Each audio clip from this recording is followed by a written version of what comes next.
गणेश चतुर्थी से मनोभाव पूजा अर्चना करके 7वें दिन के बप्पा और गौरी गणपति का विसर्जन किया गया।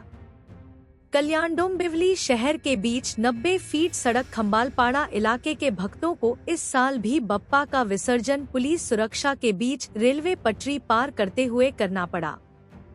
महाराष्ट्र के ठाणे जिले के कल्याण और ठाकुरली के बीच कचोरे में कोई गणपति विसर्जन तालाब नहीं है।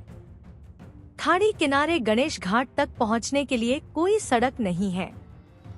भक्तों को विसर्जन के लिए रेलवे पटरी पार करनी पड़ती है।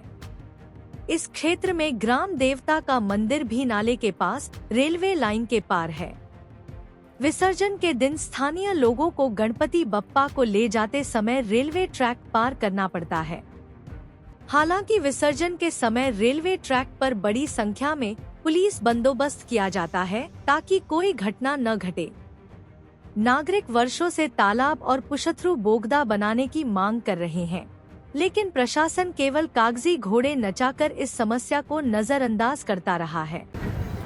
आज आम्ही आमच्या गणपती विसर्जनासाठी इथं आलो होतो। इथं जवळ विसर्जनाचा स्पॉट असल्यामुळे आम्ही जवळच राहतो, त्यामुळे आम्हाला सोयीस्कर आहे। परंतु आम्हाला हे रेल्वे पटरी क्रॉस करून इकडे यावं लागतं, त्यामुळे जीवाला धोका असतो, कारण लहान मुलं सोबत असतात, फॅमिली असते। पण पोलीस बांधवांनी आणि त्यांनी आम्हाला खूप प्रॉपर इथं सोय केलेली, आम्हाला मदत केलेली पटरी क्रॉस करण्यासाठी, त्यामुळे त्यांचं मनस्वी आभार।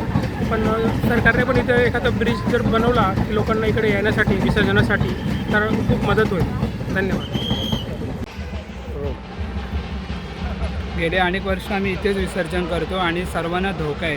कधीही गाड्या येतात आणि आम्हाला थांबावं लागतं आणि 10 वेळा बघावं लागतं। याच्यापेक्षा ज्या साईडला रेल्वेची जागा आहे, जर तिथे कोणी पुढाकार घेतला तर त्या जागेत आपण एक तलाव बनवू शकतो आणि जेणेकरून या साईडला यायची गरज लागणार नाही आपल्याला। महानगरपालिकेकडे आपल्याला कृत्रिम तलावाची सुविधा दिली नाही का? ही आपली लक्ष्मीबागच्या इथे आहे, पण सर्वजण आता पारंपरिक इथे पहिल्यापासून करतो आम्ही, म्हणून आम्ही इकडेच विसर्जन करतो। रोल ओलांडताना आपल्याला काय त्रास जाणवतो? त्रास म्हणजे सतत बघावं लागतं ट्रेन येते की नाही, आणि एक प्रकारचा धोकाच आहे ते, की काही पण होऊ शकतो।